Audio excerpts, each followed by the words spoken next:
Here I have two very different looking telescopes, but they are actually non-identical twins because they share basically the same aperture, similar optics with the same focal length, and the same sensor, just in a different flavor. One of them is a classic astrophotography setup. It's modular, complex, made of many parts, and not exactly easy to carry. The other packs most of the same features into a single body, and it fits into a backpack. So which one should you choose? My name is Tim, and you're watching Cosmic Captures. This video isn't a product review.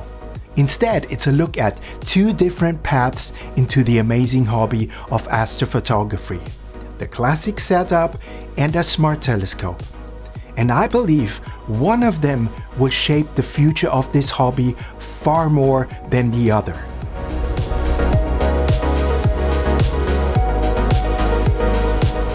Let's start with the classic setup. This is my Red Cat 51. It's powerful, it's modular, but every piece adds complexity.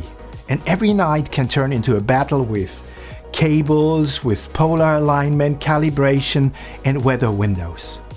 What I gain in return is complete control. I can fine-tune my exposure settings, rotate the sensor, and mix the light from each filter however I like. But that also means dozens of decisions and a lot of hard-won experience.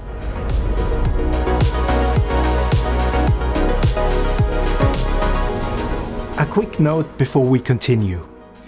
This Vespera X smart telescope was sent to me by Vaiones.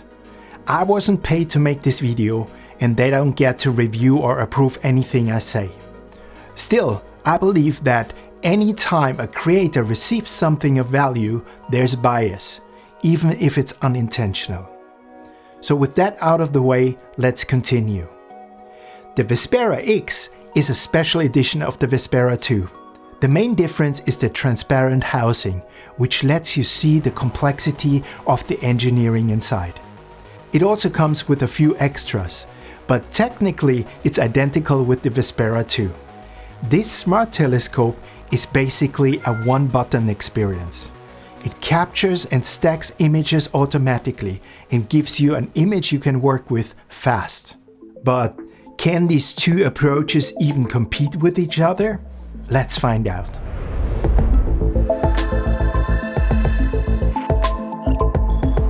Vaiones sent me the Vespera X in early September, and since then I've used it under a variety of conditions.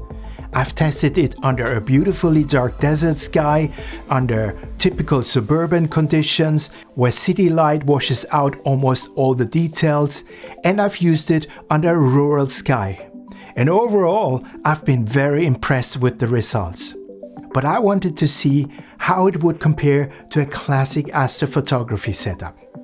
So I configured my Red Cat with the same sensor, but in a monochrome version. And that means the camera only captures black and white images.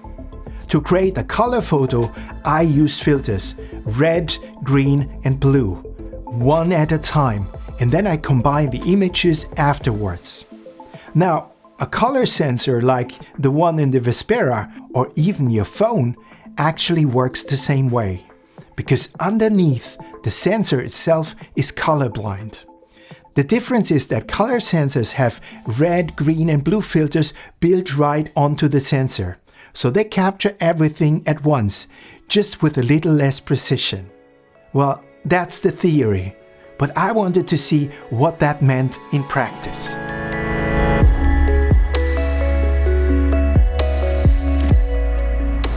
So I took both telescopes out for one night under a rural sky and pointed them at two of the most beautiful winter targets, the Pleiades star cluster and the Horsehead Nebula in Orion. Setting up the Vespera is incredibly quick. You attach it to the tripod, place it on the ground, level it, and power it on. You open the app, tap initialize, and after a couple of minutes the telescope knows where it is. Then you pick a target and it starts capturing 10-second exposures and stacking them on its own. There's no guesswork, you just go. The red cat, on the other hand, is much more hands-on.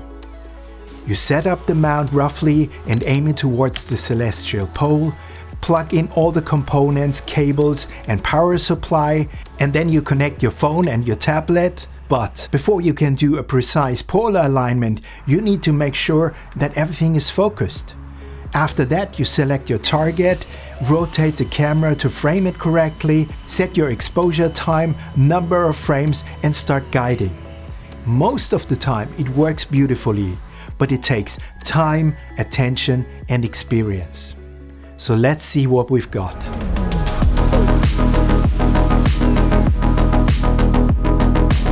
I stayed on the Pleiades for 2.5 hours on the Vespera. That meant 913 10-second exposures, all in color, captured and stacked automatically. On the Red Cat, I captured 31-minute exposures using 4 filters. A clear luminance filter, which helps with faint structures and gives you sharp detail, and red, green and blue to build the final color image. So instead of capturing color all at once, I built it one layer at a time. And here are the final results. The Red Cat image has smooth reflection nebulae and a high level of control in the final look. The Vespera image is quite a bit wider because it automatically created a mosaic by shifting the sensor slightly and stitching the images together. But there's a trade-off. Because it's covering more sky with the same sensor, it spends less time collecting light on each part of the image. So while the view is bigger, it's not quite as good, especially in the fainter areas.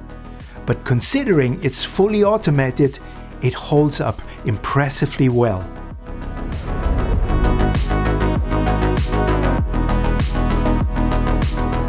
Before we look at the next target, I want to address something else.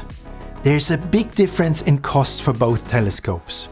My classic setup, with all its parts, added up to something north of 6,000 euros. The limited Vespera 2 X edition costs 2,290 euros. And you can buy the technically identical Vespera 2 for 1,590 euros. But independent of the cost for both systems, there's still one important thing to keep in mind. No telescope gives you a perfectly finished image straight out of the box. With the Red Cat, you're combining and refining a set of black and white frames. With the Vespera, you will get a shareable JPEG right away. But you can also save a stacked unprocessed TIFF, which is like raw pizza dough waiting to be stretched. And if you're willing to work it to shape it and add your own flavor, you will discover a lot more depth and character in your images. And that's where skill and creativity meet science, and where the real magic happens.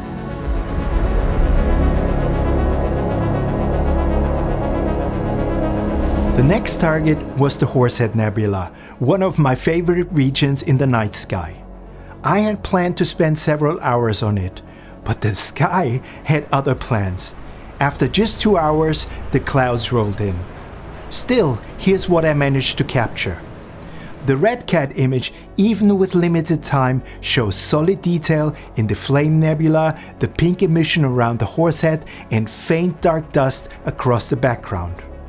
Again, the Vespera image has a wider field of view thanks to the mosaic approach. But as before, spreading the exposure over a larger area means there's less depth in any one part of the image. But the Horsehead and surrounding region still comes through beautifully. Would I want to collect more data next time? Absolutely. But for just 2 hours and no intervention, the result is more than respectable. And I know both telescopes are capable of much more under better skies with longer integration times and careful processing.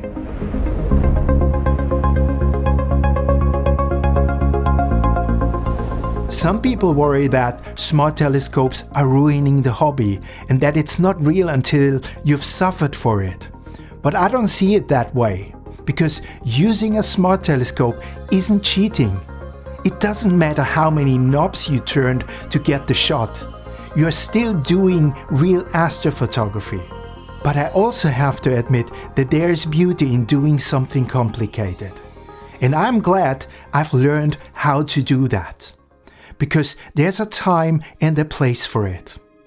But I also noticed something.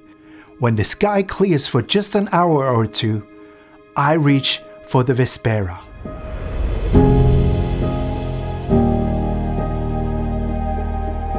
Technology always moves forward. What once took a trunk full of gear now fits into a backpack. Some of us still love the complexity, but it's no longer a requirement. Smart telescopes aren't replacing traditional astrophotography, but they are inviting more people into it. Because now, if you're curious, you can look up and start capturing.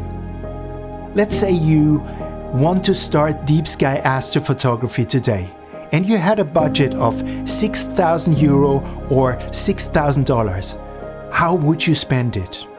I know that's a lot of money for a hobby, but that's what I invested when I started 4 years ago. And I don't regret it because it helped me to learn so much. But if I were starting today, I might do things differently, because it's not just about features, it's about ease of use, how often you'll actually set up, and what your skies are like. Those things matter much more than you think. Maybe the smarter path is to invest in a capable smart telescope and spending the rest on a trip to darker skies and learning how to get the most out of your images in post-processing. But your path might look completely different. I am not here to tell you what to buy. I just hope you keep looking up and find joy in the process, no matter what gear you use or how much it costs. Personally, I think smart telescopes are the best thing to happen to astrophotography since stretch pizza. They are not perfect, but they're more than good enough for 90% of us out there. And they're opening the door for so many more people to step into this world. If that's you, I hope you walk through it, because the future of astrophotography isn't just for experts, it's for everyone who wants to be part of it.